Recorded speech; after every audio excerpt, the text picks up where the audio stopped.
My mother always told me since childhood not to pick up strange men by the roadside, they'd swindle me out of money and virtue, leaving me to die a miserable death. Yet when I found that starving scholar on the roadside, I still gave him 3 steamed buns. Sure enough, the scholar said he wanted to repay my kindness. I asked him, "Would you marry me?" Then, the scholar blushed and waved his hand. "I already have someone in my heart, I cannot marry you." I quietly withdrew the sickle hidden behind my back, but I tightened my grip on the sickle again, waiting for his next words. "I can promise the young lady countless gold and silver, with any young man in the capital at her disposal." Mother, this doesn't seem quite right compared to what you told me. Hello, everyone, welcome to my channel. Subscribe us to read wonderful novels every day. Now the story begins. My mother is the most learned and the most beautiful woman in the village. She could make all sorts of strange yet delicious things, and she would also say things I couldn't understand. But while I inherited my mother's beauty, I didn't inherit her intelligence. Mother would look at me, sigh deeply, and simply tell me bedtime stories. In those stories, every maiden would rescue a young man by the roadside, secretly give him her heart, only to meet a tragic end in the end. I frowned and looked at Mother. "Mom, I want to hear the story about the little rabbit."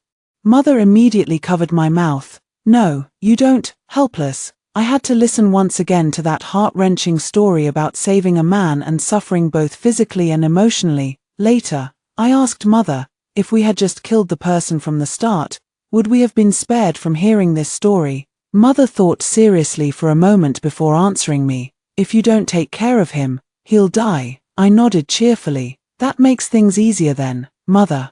Can I hear the story about the little rabbit now?" Mother affectionately patted my head, then switched to another story, on the importance of tea art. "Well, anyway, there's finally some change in the bedtime story. So when I encountered the scholar lying half dead by the roadside, I simply stepped over his body without even sparing him a glance. But after taking 2 steps, I stopped again, staring thoughtfully at the 3 steamed buns in my hand. The buns were an eerie blue color, coupled with their strange shapes, making them utterly unappetizing. This was made by my dad. My mom is perfect in every way, except for one flaw: she spoils my dad too much. As for my dad, he's great in every way too, except for one thing: the food he makes is terrible, yet he insists on cooking for me. Even if our dog, Da Huang, hadn't eaten for 3 days, he wouldn't give my dad's cooking a second glance. I don't want to eat this unappetizing looking steamed bun, but if I just throw it away. Mother always says we mustn't waste food. Caught between a rock and a hard place, it's almost noon and the bun remains untouched in its oiled paper wrapping. If I really bring it back home, Father will be upset again, and when Father gets upset, Mother has to comfort him. When Mother coaxed him, she couldn't sleep with me anymore, though I didn't want bedtime stories. Mother was fragrant and soft. I loved sleeping beside her. With that thought, I unhesitatingly stuffed the steamed bun into that scholar's mouth. Fearing he might choke, I poured some water down his throat. Scholar retched and slowly regained consciousness. I kept stuffing steamed buns into his mouth, pouring water down his throat whenever I saw him choking and rolling his eyes. Within moments, all 3 buns were devoured. The scholar let out a belch after eating, gagging a few more times from the strange taste, but ultimately his stomach was full. He looked at me with considerable gratitude. "Thank you, miss, for saving my life. I was in a good mood too." No problem, no problem. Once you've eaten your fill, you can go." "I should be heading home too, miss," the scholar called out to stop me. "I will never forget your life-saving grace. Once I pass the imperial examinations, I will surely return to repay you. May I ask for your name so I can find you again?" I gave him a wary look and slowly reached behind my back. I spend years running through the mountains, and to keep the vines and bushes from blocking my path, I always carry a sickle with me. "Scholar, will you marry me?" If he dares to say yes, I'll dare to slit his throat with this sickle and throw him into the mountains to feed the wolves. The scholar looked at my face, his own turning crimson, but he still shook his head. I can't. I already have someone in my heart, and I've promised to grow old with her. I dare not delay you, miss." I smiled and let go of the knife. "In that case, I don't need your repayment. You may go." But the scholar spoke up. his eyes sparkling brightly, quite handsome indeed. My hand reached for the sickle again. Just as the scholar began to speak, I can promise the young lady countless gold and silver. With any young man in the capital at her disposal, you need not worry, miss. With my knowledge, I will surely achieve it within 5 years. He was very confident, yet I hesitated. Mother said, one must never fall for a man of unknown origins. But mother, he's offering mountains of gold and silver, mountains of it. How could anyone resist such temptation? I clenched my teeth, but remembering my mother's teachings, I was still prepared to refuse. The scholar, however, mistook my hesitation for disbelief. He opened his bag, wrote a promissory note, and placed it in my hand. A scholar's word is as good as gold. Miss, please wait for me. Staring at the words gold and silver on the note, I finally closed my eyes. All right. After returning home, I told mother about meeting the scholar. Mother remained calm. So he died. No matter. Where did you leave him? I'll have your father take care of it later. I shook my head. I saved him. Mother's face turned pale as she gripped my wrist tightly. Didn't I tell you never to set your heart on a man? Why won't you listen? Her eyes reddened, filled with emotions I couldn't decipher. I'd never seen mother this furious before, and I was utterly terrified. Hearing the commotion, father came over and immediately pulled mother into his arms to comfort her. What's all this about? Can't we talk things through properly? Mother couldn't bring herself to smile. She pushed father away, tears streaming down her face. Your daughter has caught the eye of wolves, and you still find time to jest here. Father's expression darkened too. In silence, he fetched a long sword from the kitchen. His face grave. Which direction did the people go? I didn't understand why, but I still stopped father. Father, you mustn't go. If you go, we'll lose mountains of gold and silver. Father stared at me for a long moment, grinding his back teeth until they creaked. Your mother and I only want what's best for you. Be good and tell me, where did that man go? Father's handsome features darkened. Not even the King of Heaven himself could protect him now. Tears streaming down my face, I handed the written pledge to father. Father, you truly mustn't kill him. Father took the pledge with a grim expression, studied it for a long moment, and the murderous intent on his face turned to speechlessness. He handed the deed to mother. Mother slapped father's hand away. Tears streaming down her face like rain-soaked pear blossoms. I won't look at it, Nan Muchen. I'm telling you, no matter who they are, no one can harm my daughter. If you can't protect our daughter, I'll divorce you. I'm not afraid to. Father hugged mother heartbrokenly. Don't you know what temper our daughter has? Mother glanced at me, then at father, before finally taking the IOU. As she read, mother's tears stopped flowing, and she shot me a fierce glare. Next time, don't leave us hanging with your words. She exchanged a glance with father, then looked at me with concern. The human heart is hard to fathom. Once he experiences the benefits money can bring, this promissory note may become a source of trouble. I thought of the scholar's bright eyes, carefully tucked the note into my purse, and turned to father. No one can owe AWU money. If he doesn't bring the money, father, you must kill him. Spring passed and autumn came. 5 years vanished in the blink of an eye. I had grown a head taller, and my looks now surpassed even mother's. Mother had given birth to another child, a little brother who had just learned to walk. Matchmakers visiting our home grew more numerous by the day, while mother grew increasingly haggard. I often wake up in the middle of the night to hear mother's soft sobbing and father's helpless attempts to console her. AWU is grown up now. Do you want her to remain unmarried for the rest of her life? At this, mother starts crying again. Are we supposed to just stand by and watch her get killed? She's my daughter. How can you expect me to let go? You don't understand. For years now, I've dreamed every night of her covered in blood, crying out to me for help. She said, Mother, save me. It hurts so much. If this was her destined fate, I'd rather she stayed home her whole life. Father sighed. Back then, we were both trapped by circumstances, but if we hadn't let go, we might have missed the only chance for change. His voice trailed off, and I couldn't hear the rest. I don't understand what father and mother meant by their words, but I know mother is grieving for me. Is it because mother fears I'll marry? But why should I abandon father and mother for a man, only to suffer hardships in another's home? Why endure grievances without seeking help from father and mother? They are my father and mother after all. I can't understand it. For the first time, I truly felt how foolish I was. If only I were smarter, would mother not have to worry about me like this? The summer sun blazed fiercely as a man dressed in luxurious official robes arrived at my home with his entourage. His eyes lit up the moment he saw me. "Miss AWU, I've come to fulfill my promise and take you to the capital," he said. Just then, my little brother came stumbling toward me, and I scooped him up in my arms. Bubbles of saliva formed at his mouth as he called for his mother in muffled tones. He must have been asking where my mother had gone. The man's face instantly paled. How could you already have a child?" I was about to explain when the man glanced around, causing all his attendants to retreat 10 paces behind us. The man lowered his voice. "No matter, my offer still stands. You may choose any man in the capital, but with me by your side, you need not worry." I thought the scholar wasn't quite right in the head either, but still asked, "What about the gold and silver?" The scholar was lost in his thoughts. If the young lady takes a liking to those from the Wang family, it shouldn't be too difficult. It's those from the imperial city that are more troublesome.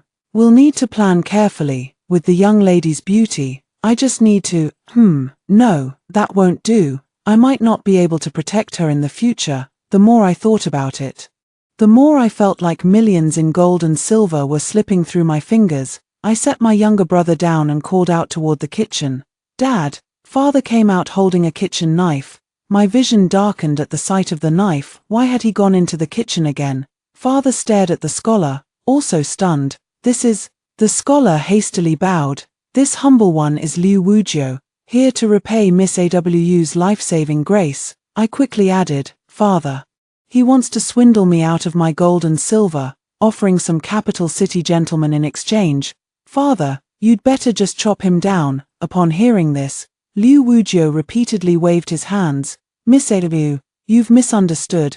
Both the gold and silver, as well as the gentleman, were promises I made." I glanced behind him and frowned. "But you haven't brought any gold or silver with you." Liu Wuzhou smiled. "I don't possess that much gold and silver. Most of my assets are shops in the capital.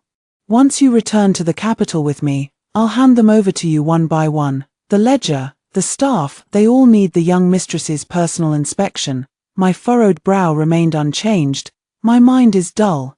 Business dealings are too difficult for me. I still prefer solid gold and silver." "I don't want shops, just gold and silver." Liu Wuzhou was stunned. Then, should I go back and sell my shop first, exchange it for gold and silver before returning? He hesitated. "But this money could become a disaster for ordinary folks. This isn't my jurisdiction. If my act of repaying kindness were to bring calamity upon you, wouldn't that make me return good with evil?" Father, hearing our conversation, called out to Mother in the inner room. Mother came out with reddened eyes and asked me to follow her inside. Liu Wuzhou heard these words and took 2 steps back, saying he would wait outside. Mother pressed a handkerchief to the corner of her eye before taking my hand. But before she could speak, tears fell once more. "If it's fortune, it's not misfortune. If it's misfortune, it can't be avoided. Since it can't be avoided, then go." She spoke with careful emphasis. "But remember these next words in your heart, my child." I felt a bit panicked. "Mother, I don't want to go to the capital with him. I want to stay by father and mother's side." Mother gently stroked my head, carefully tucking the stray hairs behind my ears. "AW, from the moment you were born, I've been thinking that I must let my AW live a happy and joyful life. But your mother is useless. I'm only afraid that if I stop you, misfortune might come to you in another, even crueler way. When that happens, it would truly be impossible to guard against." Mother's lips moved as if she were saying something, but I couldn't hear a single word. "Mother, I think my ears are broken. I can't hear what you're saying." Mother closed her mouth and took a deep breath. "It's all right, Awu. Just remember this. A good relationship should make you feel happy. If one day you no longer feel that happiness, no matter how difficult it may be, I hope you'll have the courage to walk away." She took out a jade pendant and a bamboo whistle from her bosom. "If you encounter any difficulties, take this jade pendant to the most powerful person you can find. They will help you unconditionally, but only once. Use this chance wisely. If you're in danger, blow the bamboo whistle, and someone will come to your rescue. Mother placed the items in my palm and squeezed my hand tightly. One last thing. Your father and I will always be your strongest support. If you ever feel wronged, just come home. Your father and I can protect you. She clenched her teeth and solemnly repeated it one final time. Remember this, Awu, no one can use your parents to threaten you. Your parents are your weapon, not your weakness. She could no longer hold back and pulled me into a tight embrace, her tears falling onto my face and mingling with my own. Though you walk this path alone, your father and I will always be watching over you. Never corner yourself into a dead end. AWU, when that slim chance comes. You must seize it firmly, do you hear me? You must seize it. I didn't understand. Mother, what is this chance you speak of? Mother shook her head. I don't know. But if you encounter it and remember today's words, you'll understand what I mean. She straightened my dress for me and handed me the bundle. Go now. AWU, I didn't understand why Mother insisted that Liu Wujiu and I go to the capital. But Mother was the wisest of mothers, and Mother's words must be obeyed. Liu Wujiu and I walked for a full month before we reached the capital. It was very bustling here, but I wasn't much interested. Liu Wujiu said that the official story was that I was his younger sister, so naturally I would be living with him in his residence. He must have been quite a high-ranking official. For the sprawling 5-courtyard compound not only featured small bridges and flowing water but was also planted with numerous crabapple trees, creating a breathtakingly beautiful scene. As Liu Wujiu led me inside, he gave me a tour of the place. My late wife loved crabapple blossoms the most, so we planted many of them here, but your courtyard doesn't have any. You're free to plant whatever flowers or trees you prefer. I was going to plant them, but Wanqing said every girl has her own favorite flowers, and it's better for you to decide what goes in your courtyard. At the mention of his wife, Liu Wujiu's expression softened, his eyes brimming with tenderness as if overflowing with affection. Our first meeting was beneath a crabapple tree. She looked like a flower fairy, smiling at me. He rambled on about trivial matters, every word and sentence revolving around his wife. Finally, he led me into the ancestral hall, where only a single memorial tablet stood in the vast space. He guided me forward, his eyes crinkling with a smile. Wanqing, this is the lifesaver I told you about. Miss AWU will be staying with us for a while. In the courtyard you chose, the crabapple blossoms are blooming again. Wanqing, when will you come to see me? I looked at the memorial tablet and lit a stick of incense. I thought to myself, she must have been a truly wonderful person. If she were still alive, we surely would have become the closest of friends. Liu Wujiu summoned the steward again, instructing him to arrange for my proper care, then handed me a thick stack of shop deeds. Tomorrow all the shopkeepers will come. Whether to sell or continue the business will be entirely your decision. But unexpectedly, before the shopkeepers arrived, an invitation came first. The steward said the princess was hosting a flower banquet, claiming Liu Wujiu had found his long-lost sister, and wanted me to get acquainted with the noble ladies of the capital. The title of princess sounds quite grand, so I asked the steward, should I go? The steward lowered his head and replied. The master said, if the young lady wishes to go, she may. If not, it's of no consequence. I looked at the thick stack of papers on the table and said, then let's go. I wouldn't be staying in the capital for long, so there was no need to cause trouble for Liu Wujiu. His kindness towards me made me feel particularly guilty whenever I remembered the steamed buns I'd fed him. After changing my dress, I boarded the carriage the steward had arranged for me.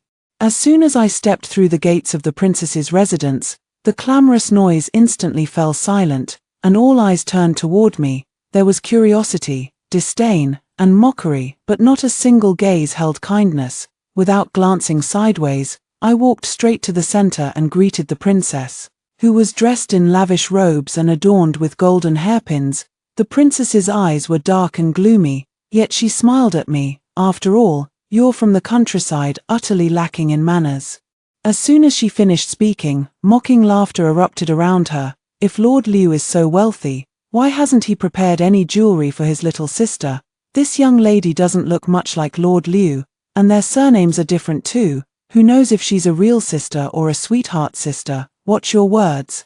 If this reaches Lord Liu's ears, your husband might face trouble again. Oh dear, it's all just idle talk, younger sister. You can forget what you just heard, I nodded.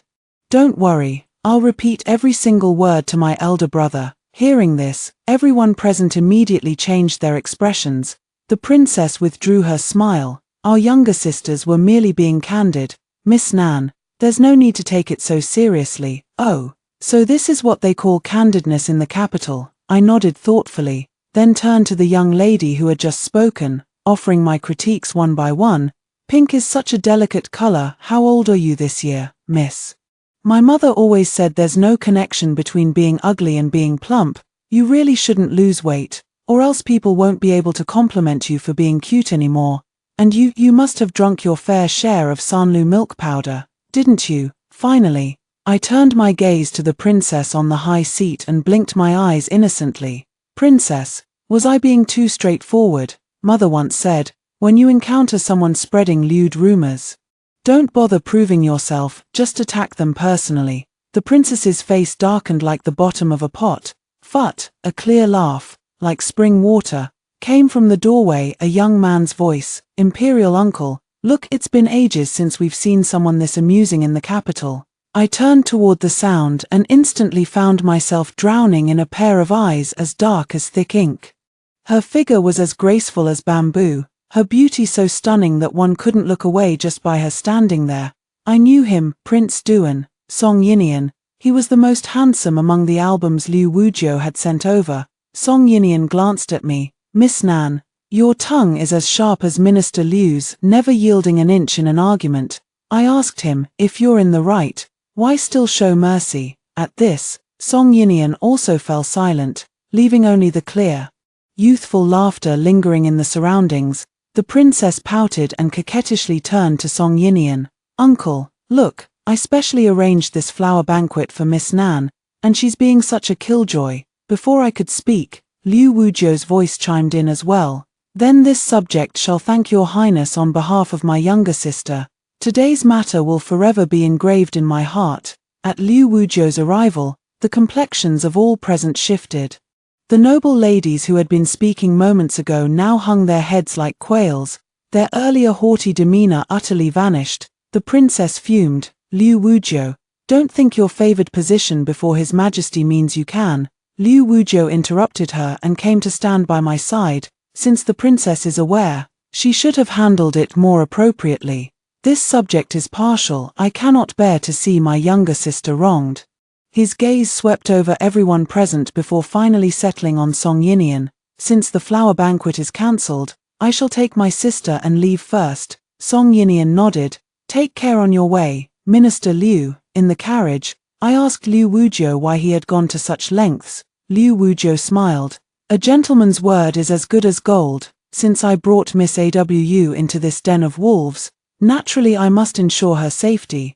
I don't understand. Since you know it's a den of wolves and tigers, why bring me here? Liu Wujiu shook his head, speaking vaguely. I was entrusted by someone, so naturally I must be loyal to their affairs. I didn't comprehend, but I felt this place was like a whirlpool, slowly swallowing me whole, leaving me no room to struggle. My heart raced. Liu Wujiu, send me back. I don't want gold or silver anymore. I just want to go home. Liu Wujiu soothed me. Miss Nan, don't panic, and don't be afraid, even if the gears of fate have begun to turn. I will help you forge a new path. I didn't understand what he meant. Like mother, he always says strange things that are hard to understand. The next day, treasures flowing like water were delivered to my room.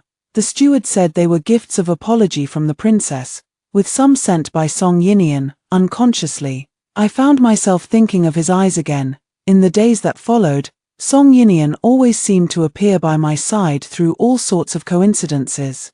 Sometimes when someone gave me trouble, he would show up to settle it for me. Other times it was delicate little gifts, or perhaps some subtly intimate gestures. Bit by bit, he plucked at the strings of my heart, making me yearn to see him more and more, as if something unseen was pushing me toward him. Rumors say his heart belongs to me, while my own heart whispers it belongs to him. Yet my mind keeps asking, Awu, do you truly love him? Torn between these thoughts, I feel myself sinking deeper into the whirlpool, until another person appeared. the legitimate daughter of the Jiang family, Jiang Ziwei. From the moment Song Yinyan's gaze first met hers, I knew this person was special in his heart. Though my mind may not be sharp, my intuition is keen. For instance, the days when intuition tells me to rush out the door are invariably when my father cooks. Sure enough, Song Yinyan started standing me up or leaving in a hurry midway. I began to feel somewhat uneasy. Every time I wanted to refuse to continue this push and pull with Song Yinyan, it felt like a blunt knife was tearing at my heart, rendering me speechless, until Liu Wujiu suddenly asked me, Wu, why have you been unhappy lately? Only then did I realize this person had already made me unhappy. I remembered my mother's words. Mother said, no matter how difficult, you must let go. But faster than my refusal came the imperial decree of betrothal. Song Yinyan found me. His eyes filled with deep affection and guilt. He said on the wedding day, he would bring Jiang Ziwei into the household together. He said he only owed her a debt, but his love for me was true. He said today's grievances would be repaid with a lifetime. He handed me half a jade pendant, telling me to believe in his sincerity. As if possessed, I dazedly agreed and stumbled forward in a haze. Walking on, I somehow strayed all the way to the ancestral hall. In the ancestral hall, Liu Wujiu was carefully wiping the spirit tablets while chattering away. It felt like a bucket of cold water had been poured over my head, chilling me to the bone and jolting me awake instantly. If it was true love, how could he let me suffer grievances? I think I understand now what Mother meant by a turning point. I had Liu Wujiu take me to see the Emperor and handed him the jade pendant my mother had given me. The Emperor carefully caressed the jade pendant, staring intently at me. What do you seek? He asked. I replied, asking him to revoke the arranged marriage. The Emperor asked nothing, merely waving his hand to dismiss me. The next day, the Emperor rescinded the arranged marriage as promised, and I packed my belongings to leave. The moment I regained clarity, that overwhelming tide of love and passion receded like the ebbing sea. Liu Wujiu brought me a chest filled with silver notes and priceless jewels. He smiled at me. A gentleman's promise is worth 1,000 pieces of gold. This is what I pledged to Miss AWU. During my time in the capital, I also came to understand that Liu Wujiu, who had climbed to such a position within 5 years, was certainly no true gentleman. Curious, I asked him, how many promises have you made? Liu Wujiu held up 2 fingers. I promise you my heart, to love you till our hair turns white. My second promise, wealth beyond measure, gold and silver in abundance. I nodded in approval, praising him. You are truly a noble man. Then I quickly tucked the money into my bundle. Song Yinyan wouldn't let me leave so easily. He stopped me halfway, his eyes filled with anguish. AW, why must you go? With love faded. The face that once made my heart flutter now seemed utterly detestable. Song Yinyan, our fate ends here. Let us part ways. Song Yinyan was as gloomy as a damp ghost. I won't let you leave. He waved his hand, and the guards closed in on me. I immediately blew the bamboo whistle. A man descended from the sky with a sword. Who to kill? He asked me. I immediately pointed at Song Yinyan. The man raised his sword and attacked. After 10 moves, he retreated back to my side, speaking succinctly, can't win, what kind of useless trash is this? Perhaps my expression was too obvious. As he turned his head away, I can't save you. I'll return the payment for this job to the original client. I'm about to fucking die. What's the point of returning it to the original owner? I kicked the guy in the ass. Go tell my parents to come save me. The guy ran off, and I was dragged back to the prince's mansion by Song Yinyan. Back at the prince's mansion, I saw Jiang Ziwei again. She looked down at me with a condescending gaze, her smile insincere. Miss Nan, we meet again. Why? I interrupted her words. When all you had to do was let me go, and you could have been with Song Yinyan, why help him instead? No one knew about Liu Wujiu sending me away, except when the wind lifted the carriage curtain, and my eyes met Jiang Ziwei's. Why? Jiang Ziwei wiped her fingertips with a handkerchief. If you leave, you'll forever remain in his heart. Only by making you die in his heart can I truly claim victory. Why must you win? I asked her again. She froze. The words slipping from her lips like an unconscious script. We grew up together, childhood sweethearts. If it weren't for your appearance, I interrupted him again. If it weren't me, it would have been someone else. His heart belongs to me now, but it will belong to someone else in the future. Even if he does nothing, you'll still suspect his heart belongs to another woman. Once the seed of doubt is planted, it can never be uprooted. Jiang Ziwei. Eternal love between one man and one woman does exist in this world. It's just that your vision has been blinded by Song Yinian, making you unable to see it. Jiang Ziwei suddenly stood up, staggered, and fell directly to the ground. At that moment, Song Yinian burst in and scooped her up into his arms. If you're angry, take it out on me. Wei Wei is frail, there's no need to treat her like this. With that, he hurriedly left. One is blind in the eyes, the other is blind in both eyes and heart. I shouldn't have wasted my breath. I simply lay down on the bed and went straight to sleep. Jiang Ziwei never came again, but Song Yinian visited frequently. Yet whenever he tried to pour his heart out to me, I'd start responding with nonsense. AWU, this is the kite I promised to buy you. You once said, can't you change the chef in your residence? Why put sugar in tofu pudding? It should be spicy and numbing. Ah woo, after we get married, let's have a daughter. You want to buy a donkey? Isn't riding a horse better? Why ride a donkey? Ah woo, as long as you behave obediently, forget it. Let's bring back the previous cook. This one isn't even as good as the last. Song Yinian was so angry that he stopped coming altogether. As for me, I counted the days waiting for my parents to arrive. Song Yinian visited less and less frequently, while Jiang Ziwei came more and more often. I heard your parents are on their way. Useless Awu, you don't understand in this world. Only power makes people listen to what you say. I shook my head. No, it's you who doesn't understand my mother. Jiang Ziwei looked at me with pity, as if I'd gone mad. Awu, why don't you run away? Don't you hate him? I looked at her like she was an idiot. What if he breaks my legs when I try to escape? Isn't living peacefully good enough? Why provoke the abuser? Jiang Ziwei fell silent. This was exactly the kind of thing Song Yinian would do. She changed the subject again. Lord Liu has been opposing the prince at every turn to save you. Her hand caressed my face. You're quite the looker, and your charm is equally impressive. I slapped her hand away. Watch your words, or Sister Wanqing might come for you tonight. She asked curiously. Who is Wanqing? My eyes widened. You actually don't know. I deliberately lowered my voice, prompting Jiang Ziwei to lean in closer. This story begins a long, long time ago. Later, Jiang Ziwei would arrive before dawn every day and leave at night with red, swollen eyes. Whenever she encountered Liu Wujiu, her eyes would immediately well up with tears as she wiped them away, making Song Yinian jealous more than once. It was a combined version of my mother's bedtime stories. I'm not the creator of stories, merely their transporter. Song Yinian grew increasingly haggard, as if some demon had drained all vitality from him. Jiang Ziwei took advantage of his absence to secretly seek me out. Song Yinian plans to cast a love spell on you. You must flee at once. The lovers Gu. Just hearing the name sounds like no good thing. But mother always said, if you get lost, don't run around, stay right where you are and wait for her to come back. Jiang Ziwei's eyes filled with utter disbelief upon hearing my words. Are you out of your mind? He's about to curse you with Gu magic and you're not even running away. I'm absolutely unbeatable at hide and seek, but I glanced at Jiang Ziwei. Who knows if you'll betray me again? Jiang Ziwei froze for so long that I thought she might turn into stone, until she suddenly laughed. If you hadn't mentioned it,